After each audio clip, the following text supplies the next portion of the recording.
You're listening to Health Innovators, a podcast and video show about the leaders, influencers, and early adopters who are shaping the future of healthcare. I'm your host, Dr. Roxy Mooney.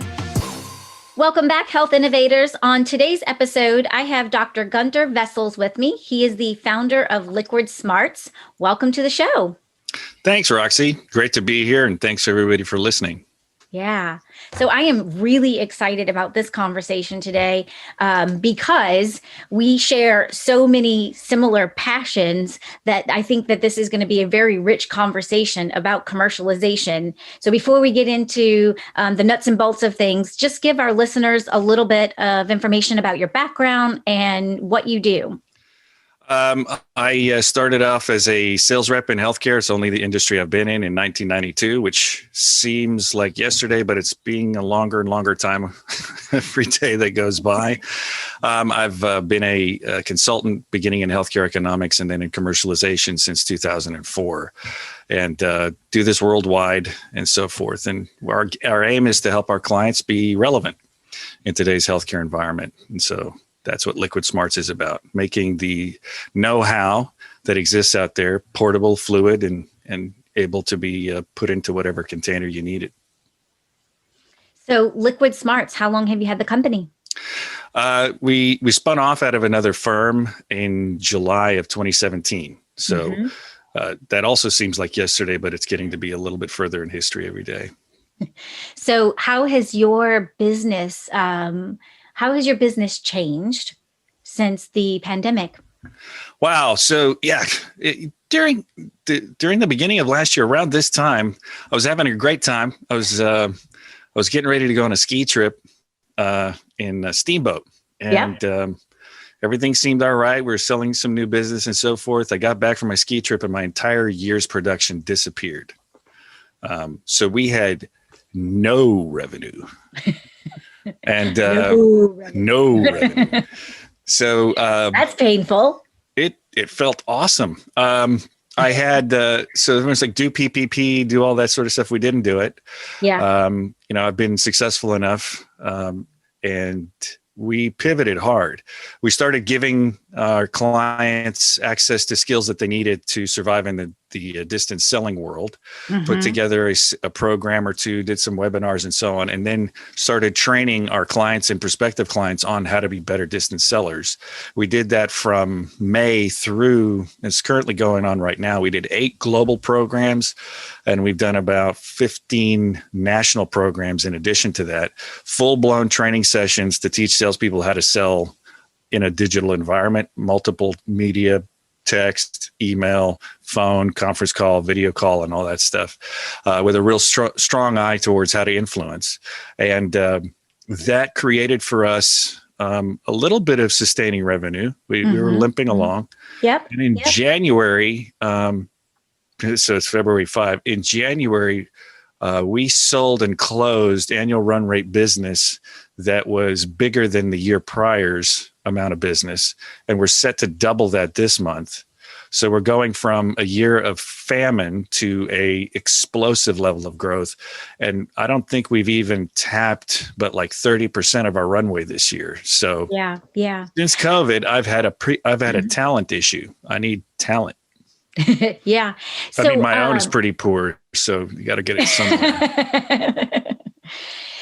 It's interesting because it's been like this mass, the opposite of mass exodus towards digital communications for healthcare. What I find is so fascinating is you've got, all of these other industries, I think, that have been doing distance selling for eons, right? And healthcare as a whole was just so reliant on trade shows and face-to-face encounters. And it's been like, wait, what? Yeah. How the heck do we do this? And really thinking their entire, marketing and sales and kind of what you're saying, all of that money that these companies had allocated to travel and trade shows, I see them investing more in sales and marketing. Yeah, and they should. Yeah. Look, I started out, so my sales training in 1992 at a commission only job was the business owner at this little distributorship handing me a Thomas guide. And if you know what a Thomas guide is, you're okay with me. The little maps, and then circled on the pages where the hospitals were. And he said, go here. Right. And that was it. That was it. He might as well hand you a phone book. Well, and he did. He's like, if you can't find them, here's some quarters, call in the lobby. Right. Go ask the receptionist what the phone number is, call in the lobby, see if you can get in. It was all just burning shoe leather, incredibly inefficient, incredibly costly. And we have this obsession, right? It's great to have a relationship and you need to breathe the same air from time to time. But to get the business done, that's maybe 5 to 10% of it. The rest of it, we're sitting in our offices anyway. But we have this fictive notion that, if I get out there, it's going to be better. I'm able to do 18 different calls a day. Now, I reserve my free time between midnight and 4 a.m. So I'm able to put a few extra hours of work in, but I'm able to do 18 client-facing visits in a day, and I need to because of the growth we're facing. Right. But we can get so much more done this way and deliver higher quality work because I'm not spending the time in traffic and listening to talk radio. Yeah. So, I have a client that comes to mind where I kind of had a very similar conversation and trying to create that reality picture for them of how many visits does your average sales rep get to see face to face when you're out on the road? And it was about 6. And you think about how that can be multiplied with digital communications. So exponentially. But what I want to kind of get at here is, how many people are you coming across? Because I know I am, that kind of can't wait to get back to the good old days with trade shows and conferences again, and kind of almost thinking of like, okay, fine, tell me what I need to do in this temporary moment around the pandemic before I get back to my old ways of selling and doing business. Everybody. Oh, I can't wait to get back out there. 3 years ago, I did 240,000 miles in the air. Right. The year after that, I was doing about 180,000. The airlines loved me, and I had status. I haven't flown since last year. It's the longest I haven't flown since like high school. Yeah, and that wasn't recent, and I love it. Yeah. I love it. When you do fly now, it's actually for when you do fly again, it will be for a vacation, for personal time, not necessarily for work. Oh yeah. I mean, I remember just being stuck in airports, late at night, walking around, and no, it was miserable, and it ages you. But everybody's got this, again, fictive notion that to influence, I've got to be in breathing the same air. It's expensive for both parties. The average cost for a salesperson to be in front of a client costs the company in excess of $500. That's how much is spent there. I ask salespeople to tell me what value did they get for that visit, and can they quantify it, and is it near $500? Is it anywhere near $500? Because what did you do there? To make a Zoom call doesn't cost you as much, and therefore the progress you can make is higher, and people can fit you in. It's not as long. It's not as expensive. Well, they're spending $500 to fly across town to hand someone their awful brochure. That's the other problem. Wow, brochures. Getting a visit from a salesperson, unfortunately, historically, was like getting a visitor who brought their own garbage and said, "Hey, here, you throw this away. I got too many of them. Put it in your recycling bin. You get charged by the pound for this trash. I've got something extra for you. Thank me later." And they spend a ton of time. Here's my garbage and some donuts. Yeah. Ooh. Here, you throw both of these away. Feed the nurses. No, it's more respectful of people's time to add value, right? So the internal and external credibility we leverage when we're doing our job as a salesperson really is about bringing in insight, not a bunch of donuts. I was the king of donuts back in the day, but I would sit there with the client. We'd be working on the deal because we're understanding a better, cleaner, more I mean, when I walked around, I was capturing data the whole time. When I was in those client operations, I was doing proper discovery, measurement, and other things so that we could get there faster. So capital equipment, when I was pushing it, the average sales cycle was 24 months. My average sales cycle was 7. But I was focused on it, and I wanted to get some. But again, we're lulled into this that, it just takes 7 visits to get there and all this other stuff. Life's full of relationships. You get introduced, you're already 6 visits in. Yeah. So you talk a lot about relevance, and to me, there's a distinct relationship between value, which you were just talking about, where you got to deliver value. It's not about handing someone your garbage, and being relevant. So talk a little bit about the relationship between these two words and the importance that they play in sales, but also in the grander strategy of commercialization. So we're known for value at LiquidSmarts. From when I wrote an article in the Healthcare Financial Managers Journal on value-based purchasing, where Medicare wanted to buy more value. They wanted to get better outcomes and lower cost. That it permeated, and we have the strong focus on value-based purchasing, value-based marketing, and value-based selling. Sounds nice, right? What does value-based get me? A really good way to stand apart from your competitors and your rival projects, which are not just your competitors, but other things inside the hospital, health system, or doctor's office.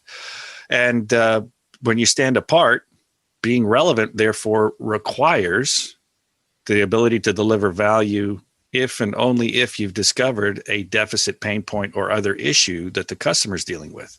So value is in the eye of the beholder. We as people judge what is valuable through our emotional filter of what's bugging me the most right now is the most valuable thing because I apportion my time toward it. So the biggest dumpster fire I've got is my biggest pain point. I value putting that out first, the most. You want to come in and get my time? Focus on something that's hurting me. That's the essence of value-based selling. And value demonstration is then quantifying that pain. How much is it costing you to put up with a dumpster fire? Because one of the things we deal with, right, is there are a lot of urgent but not important things that distract our customers. And then there's non-urgent but important things. And we have to show the client that, look, if you ignore this for more time, it's just going to keep costing you money and creating massive problems. Let me help you quantify what you're losing, what you're spending, where your deficits are in this space so that you can help the organization understand that it's a priority to do today, that it is a value to the organization to make this change. There's always a cost to change. There's always some difficulty in implementation. There's always all these other things that need to happen. But is it worth doing? Yes, because the problems we are living with are this much more expensive than they could be if we mobilize the solution. That's value.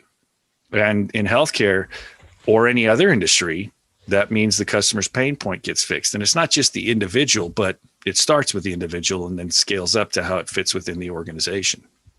So when you talk about value-based sales or marketing, or value-based healthcare, to me, it's interesting because it's almost like an oxymoron in the sense of, I think of like other folks in other industries, they go, well, of course, like if we weren't delivering value or communicating value, we wouldn't have a business. But healthcare has been so different where we have had non-value-based healthcare, non-value-based marketing, non-value-based sales. So, what's shifting? What's happening that's creating this distinction where now all of a sudden we're all paying attention and we're like, hey, you know what? We need to actually provide value to have a sustainable business.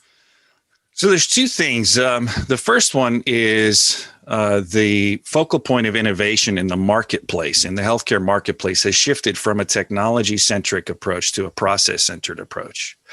Technology used to be, hey, look what we can do. So we had these stepwise functions of new capabilities that opened up new avenues of care delivery. So the race was, how can I add this capability and do more?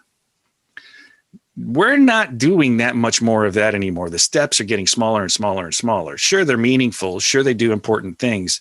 And sure, there's plenty of green fields still in some areas. But right now, the costs of healthcare are burdening economies around the world, and they require us to do process-based innovation, treating patients consistently and properly in a lower intensity, lower cost environment, making sure that care is extended throughout a patient's disease life cycle, or multiple care episodes across the pathway. How am I managing chronic disease? How am I leveraging strategic service lines? How am I dealing with how am I recruiting patients and making sure they remain compliant? The technology is implicit in that stack, but it isn't the story. It's an enabling part of the story. So now you're standing there saying, well, we do this. And the supply chain manager goes, that's cool. Get me the value analysis committee. What? They have these things? Yeah. Okay. Send them all this paperwork, and people are scratching around. I left that study in my other pants. I'll be right back to get that for you. Let me fly back home and get it, and I'll be back. Can I email it? So then this all goes into this big black hole. And at the other end, the value analysis committee says, meh. After making you wait 6 months for it to land on our committee's front door, we go, meh, it's not worth the cost of change. So thanks so much. You are a technical choice, but it wouldn't work. Yeah. Yeah. Well, okay. Value analysis is saying there's no reason to disrupt the process of care based on this little incremental piece of technology.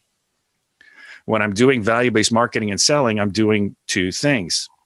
Value-based marketing is talking to the customer about a pain point that they can't solve, a relevant pain point, relevant to the technology and the customer, that there's a gain point and that there's a proof point, so that the VAC committee can go, oh yeah, we forgot about that.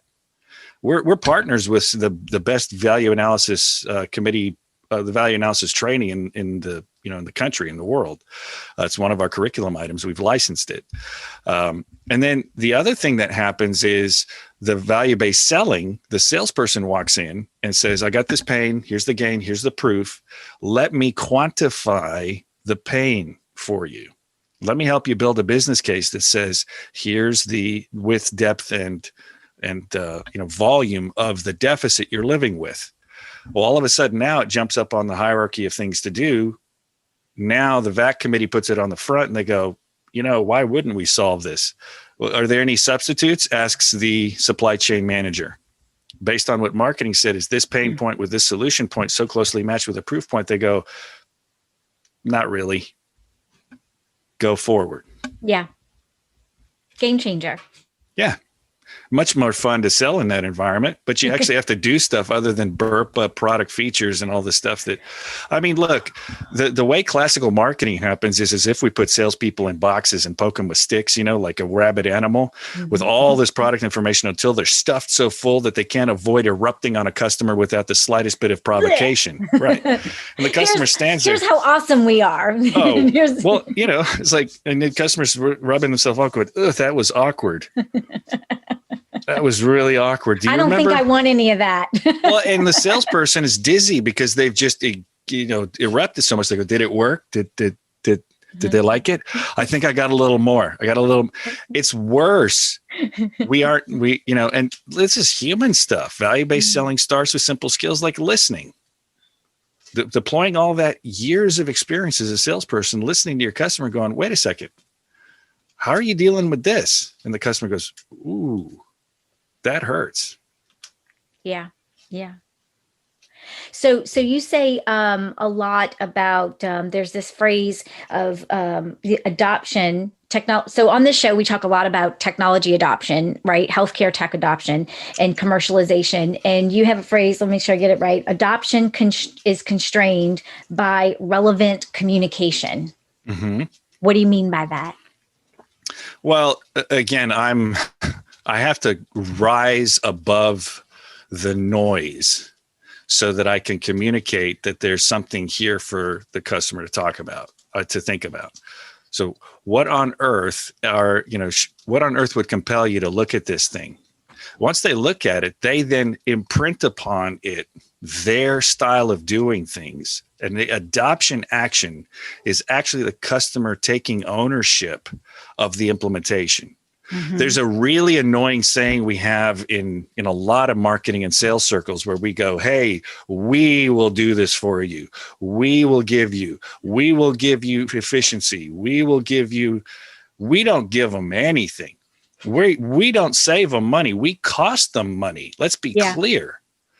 What the customer does with our technology is mobilize savings, mobilize efficiency, mobilize that stuff. So for this to actually happen, we need to be real about what we're doing and let the customer adopt it, bring it home, and then take on the burden of making the solution work with our help, direction, suggestions. Yeah. But we don't do this. So we're now talking about, hey, we got cool stuff. Look, it's COVID, right? Mm-hmm. Well, how many times do you think a hospital hears from people on a daily basis going, hey, I got a COVID test? It's almost like saying hello. Right. Hello, I've got a COVID test.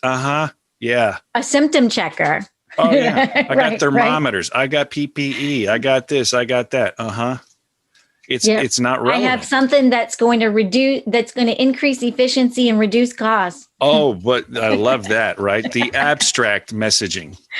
On a holistic level, we will increase the patient compliance and satisfaction with your broad general services. Right. Can I quantify that? Yeah. Not yet. So it's not relevant. I don't know how to measure it, and I don't know how to take it to my boss. And by the way, in case you haven't noticed, we have some stuff happening here. We have patients in the hallways. So excuse me for a second while I don't want to talk to you about your scale or whatever else you're selling me. Mm-hmm. You're not relevant. I think that the pandemic, so we've been in the attention economy before the pandemic, right? But the fierceness of competition for attention has been amplified significantly with the pandemic because some of the traditional channels that we would use to get in front of folks aren't effective or closed.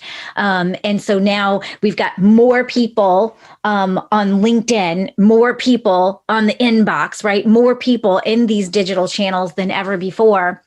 So what are, maybe 2 or 3 best practices or suggestions that you would have as you're thinking about value-based marketing and value-based sales that you would recommend for our audience? So it goes back down to the pain point and being relevant to the pain point. In communications, when I'm sending an outbound message, and don't do voicemail, but you're talking to, don't do voicemail. I know a lot of people, hi, this is so... delete.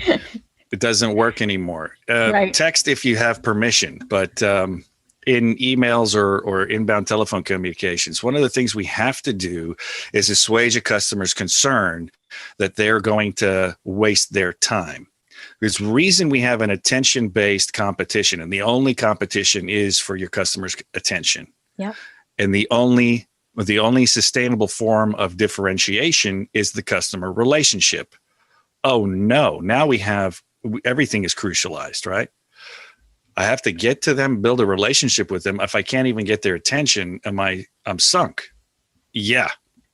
So one of the things that a customer, like a normal person, doesn't want to do is waste their time talking to someone they don't know about something they don't care about. No relevance.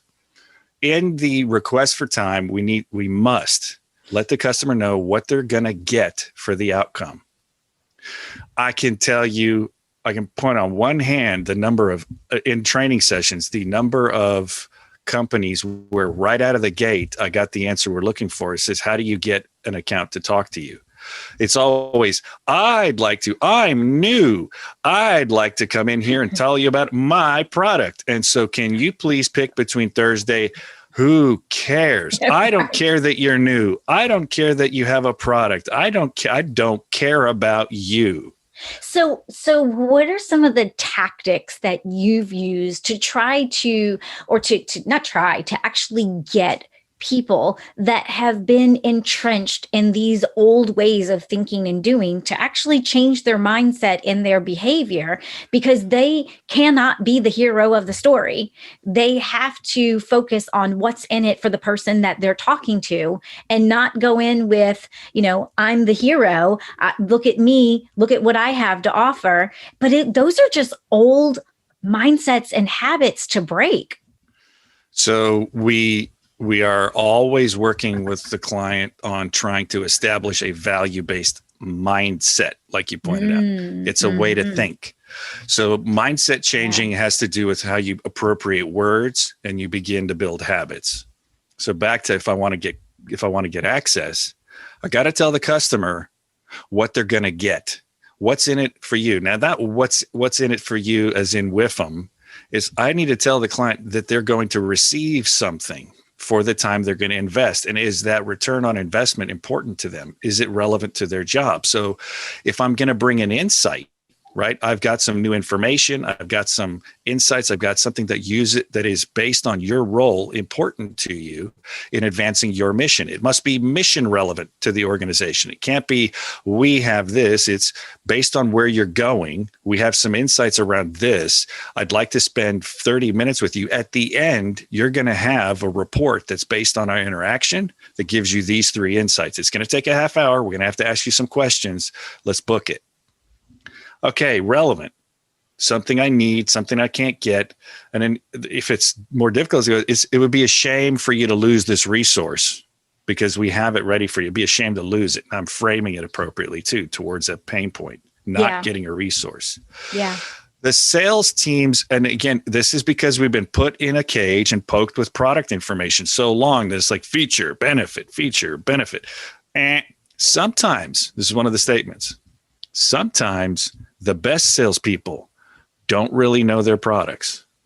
I completely agree with you. You could actually be a much better, more effective salesperson knowing nothing about the product, because then you're not even tempted to do the word vomit on someone because you don't even have it in your arsenal. Well, but then it's difficult for a professional salesperson to manage that fear that is that they're going to ask me about my product and I don't know. Right. You are not a human pop-up ad. That's what your garbage is for. That's the, all the specs and detail are there. What matters to the customer? What matters to the customer is them. So, hey, here's an idea. If you're new, walk in and don't go, hey, I'm new. Say, I really would like to get to know you and your organization, your operations. For that time investment, I'll make sure that we as a company are easier to work with. That's my job. You have to live with our company. I can get a new job, but you have a contract. Right. So let's make sure that we're treating you properly. Let's work on that part. Let's clean up some messes. Let's do, and the trust builds. And then during that process, you go in, what's that? Oh, that's your competitor's thing. Oh, really? You like it? It's okay. How does it compare to our system? This is how I got most of my product training, by the way. I would pay attention, and I knew I have the ability to absorb a lot of information. So marketing would tell me what we've got and why it's awesome and all that sort of stuff. But I always took that down as like, we are a little self-serving, to be honest. Come on. So I'd answer the customer, hey, what do you like about it? This. And I go, how does that compare to ours? And they go, oh, well, your thing does it this way. And that's pretty good because of this, this, and this. But we do it this way. And, well, we could probably do it your way, but it takes this to do it. Now, that's some handy little information. Right? Yeah, that's gold. So I didn't stand there and go, oh, yeah, that's the such and such. We're better at this and that than that one. Shut up, you wise. I didn't ask you. Right. We were walking over there to go completely different outcome. Don't tell me I made a mistake. Ask me what I did right. And I will be self-critical. And then say, be critical of my product, because that's what I'm going to bump up against. All my clients taught me exactly how to sell them because I asked them, why would you buy from me? This is a decent sales question. Why would you buy from me? Well, we like you. You got a pretty good product portfolio. Your company's all right. Your pricing is a little off. Okay. Why wouldn't you buy from me? No reason. Well, and Gunter, the reason why I think that is so important is because as human beings, we are all very different. And even if you are selling to a perceived to be homogeneous group, right? I'm selling to all of the administrators at a hospital systems across the country in the US. We're still very different as human beings, and we interpret and experience things very different. So this one powerful question that you just shared with our audience is really getting to know how to sell and persuade them, and not like in a sleazy snake oil kind of way, but it's like, what is their particular pain? How you can deliver them specific personal value, which may be very different for the exact same persona, ideal customer profile down the street. Mm-hmm. We end up being obsessed with being an expert. And I was a bona fide expert in my domain. I knew stuff. I knew all about these things, but I somehow was able to not let that affect my ability to listen to my customers. See, we said this earlier, but for the technology to make it to the patient side, commercial operations must succeed. Yeah. And what that means is we need to be ready to fulfill and deliver on our promise. But at the pointy end there, right where we do what we do to get things sold, the salesperson to succeed needs the customer to win. And that doesn't mean get a great price or take it out of me. You know, we have this phony war-based mentality about how we develop markets and how we sell well, right? I'm going to dominate and I'm going to win. No. Where is it written that it, has to be adversarial, even in a negotiation, even with the most adversarial negotiating team on the other side? I get it. You need this, you need that. I understand. I understand. It's okay. But here's what we need. We don't need to fight about it. And you're going to want a deal. You'll get a deal from me. I care about your business. And here's the one thing you need to understand. Genuinely, if you cheap our price down enough that it is unprofitable for us, that should tell you something about us that should make you want to walk away, which is we are willing to lose money on this deal. And if we're willing to do that with you, we're willing to do that all over the place, which diminishes our financial performance, which means we're not as stable and reliable a partner to you. And by the way, this is a part of your operations you're going to be putting in and relying on. You need a profitable, stable, reliable business partner like us. That's why my price is higher, because I'm going to be here at the other side. Brilliant. You can go with the cheap guy. You can go with the cheap guy, but don't think that he's going to be as properly resourced to support you. Don't think that he's going to be as properly resourced to bring out the new stuff. They're not things cost money. Well, and you just made a value argument, right? Mm-hmm. And it was even still in the what's in it for them. Like I'm not going to lower my price because I'm looking out for you. But it's true. Exactly. It's true, but it's just a different perspective. We get stuck in this stuff with these path dependencies of the way we used to do things. When we free ourselves from that, realize it's a relationship, and the relationship is the sustainable form of competitive advantage. We seek to build relationships and let the vehicle that carries us forward in that relationship be whatever we happen to be selling. So if you had to, as we wrap up here, if you had to summarize, what are the main ideas or takeaways that you want our audience to glean from your expertise and in the insights that you've shared today? I think the first thing is you need to challenge your model and really understand what you are taking for granted in your commercial operations. Do you need a corporate accounts team, or can you rent one? Mm-hmm. Do you need account managers everywhere, or can you use distributors? Why and why not? Is it really necessary for you to have product specialists? Are you overburdening product specialists or account managers by the way you're dealing with them? The second thing is build some business rules that make your organization more nimble. So part of what we are doing in a value-based mindset is we're establishing the way we want to go to market, and those look like business rules that can make it all the way down to the salesperson and the regional manager.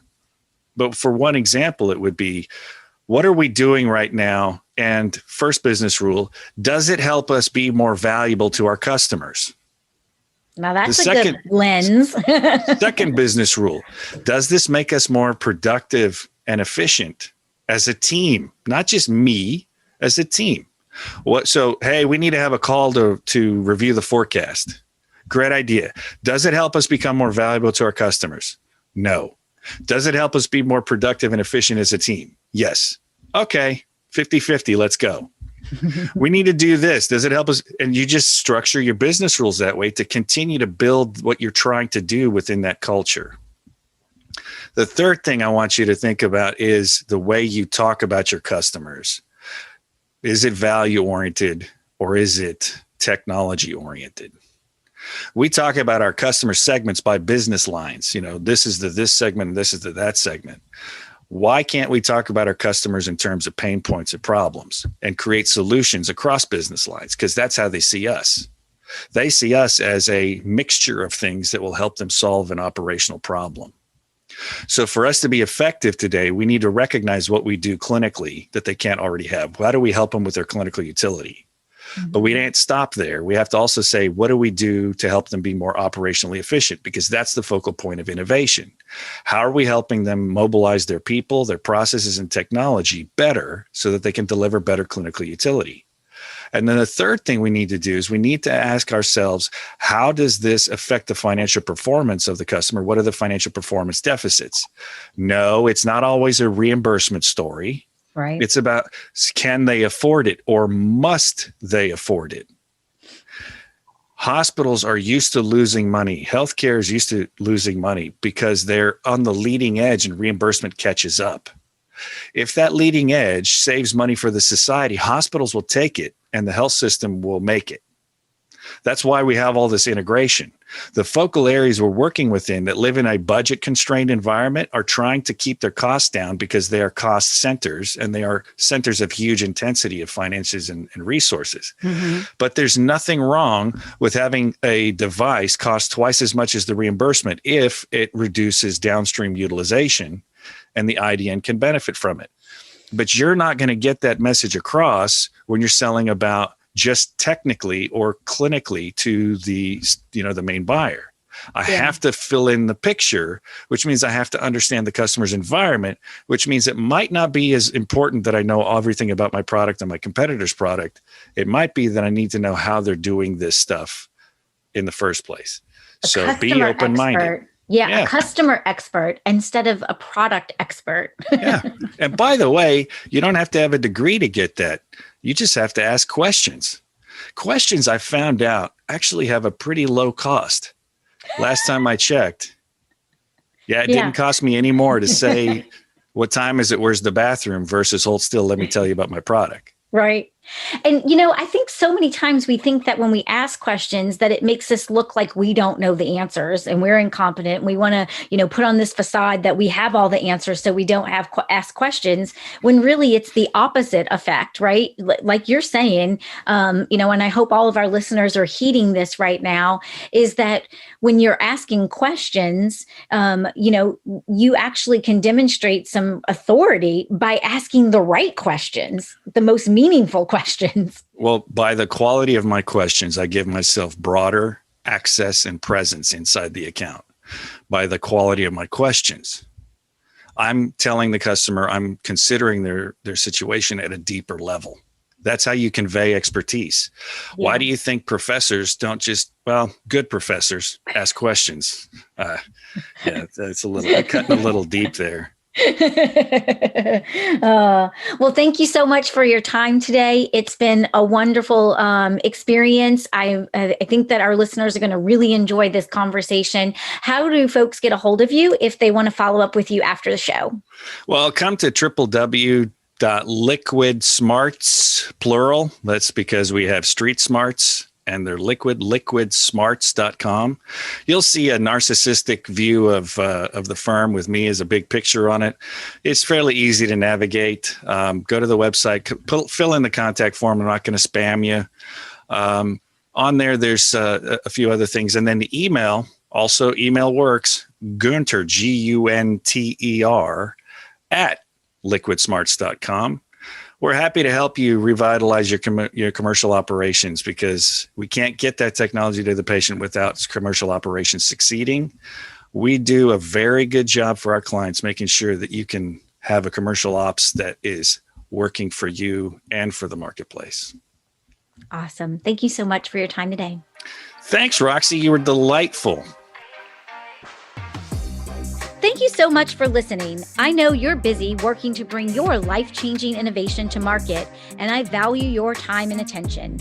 To get the latest episodes on your mobile device automatically, subscribe to the show on your favorite podcast app like Apple Podcasts, Spotify, and Stitcher. Thank you for listening, and I appreciate everyone who shared the show with friends and colleagues. See you on the next episode of Health Innovators.